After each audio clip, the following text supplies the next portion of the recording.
Satu soalan yang ditanya oleh netizen berkaitan dengan noda orang yang solat tapi tak tarawih. Yang kedua ialah orang yang puasa tetapi tak solat. Tuan-tuan dan puan-puan dalam hati Allah, kita beriman bahawa as-salah tu imaduddin. Faman tarakaha faqad aqamaddin wa man tarakaha faqad hadamaddin. Sesungguhnya solat itu adalah tiang agama. Sesiapa yang melaksana dan mendirikannya, maka tertegaklah agamanya. Dan sesiapa yang meninggalkannya, seseolah dia telah meruntuhkan agamanya. Menyentuh soal hadis ini, seseolah solat itu sebagai tiang.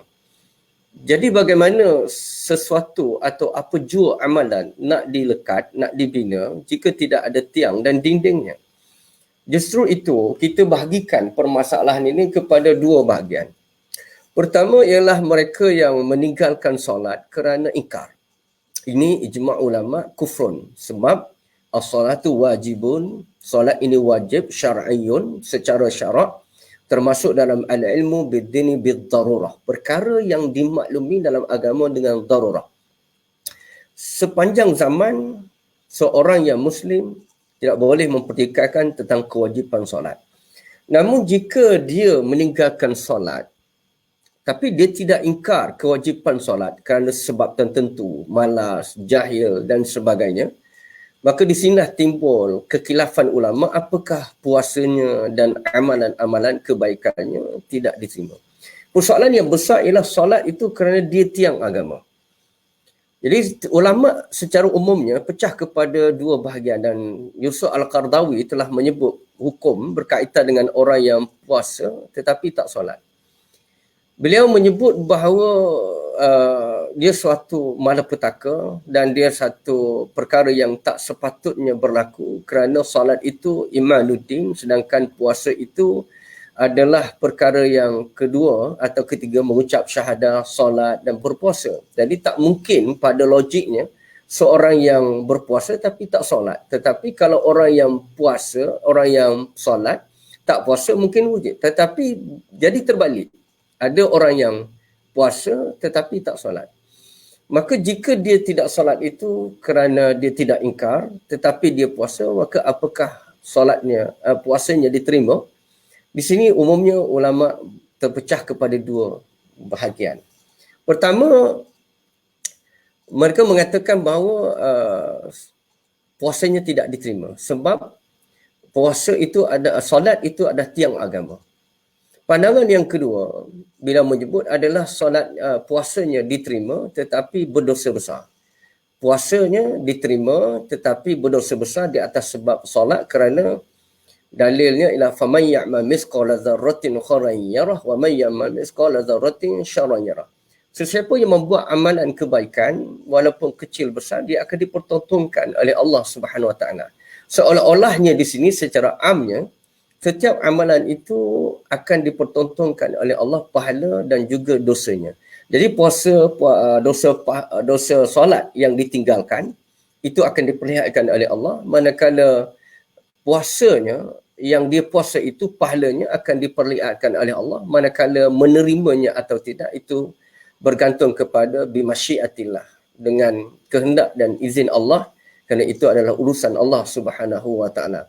Namun baginya, sebagai kita sebagai orang yang berdakwah, dalam konteks ini saya memilih pandangan yang kedua, iaitu orang yang tak berpuasa, orang yang berpuasa tapi tak solat, kita dekati dia kerana telah ada kebaikan di dalam dirinya, cuma kerana sebab-sebab tertentu, mungkin malas, kurang didikan, tarbiyah, menyebabkan solat itu berat baginya, padahal puasa itu lebih berat. Tetapi kerana budaya orang Melayu kita ini, bila berpuasa, seluruh orang berpuasa, seluruh masyarakat berpuasa, kedai pun tutup, maka dia pun terdekat ataupun terjinak dengan berpuasa walaupun dia tidak solat. Mudah-mudahan solat yang ia lakukan ataupun puasa yang dia lakukan ini termasuk daripada al-hasanatu yuzhibnas sayyiat, iaitu kebaikan itu akan membimbing dia, akan mendekat dan menarik dia kepada kebaikan. Ada soalan yang kedua yang tanya pada saya ialah orang yang tak berpuasa tetapi adakah dia perlu lakukan solat tarawih? Ini pun satu persoalan yang saya nak jawab. Ada dua keadaan. Pertama, orang yang tak berpuasa kerana uzur syar'i. Maka dia tetap disunatkan untuk melakukan solat tarawih. Sebab puasa dan solat tarawih itu amalan yang asing-asing ataupun amalan yang mempunyai kedudukan yang tersendiri. Sebab tu Rasulullah sallallahu alaihi wasallam menyebut man shama ramadhana wa qamahu. Walaupun ada hadis lain yang datang secara bersendiri, man shama ramadhana imanan wa ihtisaba. Dalam riwayat yang lain, man qama ramadhana imanan wa ihtisaba, menunjukkan bahawa puasa dan solat walaupun mempunyai hubung kait, tetapi dua ibadat yang berpisah. Di mana puasanya pada siang hari dan solat tarawihnya pada malam hari. Wahai saudaraku yang dihormati, sedangkan di sana ada rahmat Allah Subhanahu Wa Taala, ayaman ma'dudat faman kana minkum maridan aw ala safarin fa'iddatun min ayyamin ukhra. Sesiapa yang ada uzur syar'i dengan sebab dia musafir, sakit yang mengusurkan dia untuk berpuasa, maka keuzuran dia tidak berpuasa itu bukan suatu dosa. Bahkan dia mendapat suatu keampunan daripada Allah, suatu rahmat daripada Allah untuk Allah ataupun satu sedekah daripada Allah kepadanya untuk dia berbuka puasa.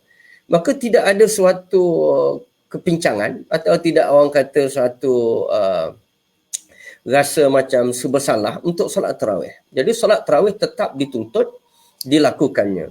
Cuma bagi orang yang meninggalkan puasa dengan sebab, ada pun orang yang tak puasa dengan sebab tidak uzur syar'i, dia berbuka puasa dengan sebab sengaja dan tidak ada uzur syar'i, maka ia adalah satu dosa besar. Manakala solat tarawihnya tetap juga dituntut.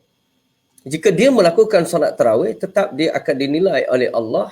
Manakala puasanya, itu satu dosa dia di sisi Allah Subhanahu Wa Taala. Saya menyeru kita menjuzuk-juzukkan amalan antara puasa, baik mana amalan. Ini suatu bentuk iaitu orang panggil khalatu amalan salihah, iaitu mencampurkan aduk amalan kebaikan dengan keburukan. Ini suatu bentuk yang kurang wajar. Maka kita seorang mukmin, kita beriman, udkhulu fissilmil kafah. Islam kita tu semua sekali. Solat pun Islam, puasa pun Islam, sembahyang sunat itu pun Islam.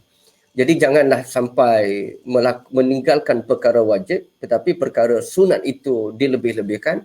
Itu juga suatu keadaan yang menyalahi daripada sunnah Rasulullah sallallahu alaihi wasallam. Setiap tingkat daripada amalan itu ada tingkat-tingkatnya, amalan wajib itu dan amalan sunatnya. Maka jangan kita meninggalkan perkara yang wajib, mengejar-ngejar melakukan amalan sunat. Sebab itulah Imam Syafi'i menyebut afdalu ibadat itu al-faraid. Semulia-mulia, sebesar-besar ibadat itu adalah al-fardu, kewajipan. Kemudian yang kedua ialah tarkul maksiat, meninggalkan maksiat. Yang ketiga tu baru pergi kepada perkara sunat. Jadi tidaklah seorang mukmin yang secara tarbiyahnya memahami Islam secara syumul jika dia meninggalkan perkara yang wajib tetapi dia melakukan perkara yang sunat. Jadi persepsi ini perlu dibetulkan. Mudah-mudahan panduan saya sedikit ini memberi manfaat. Aku liqauli hadza, assalamualaikum warahmatullahi wabarakatuh.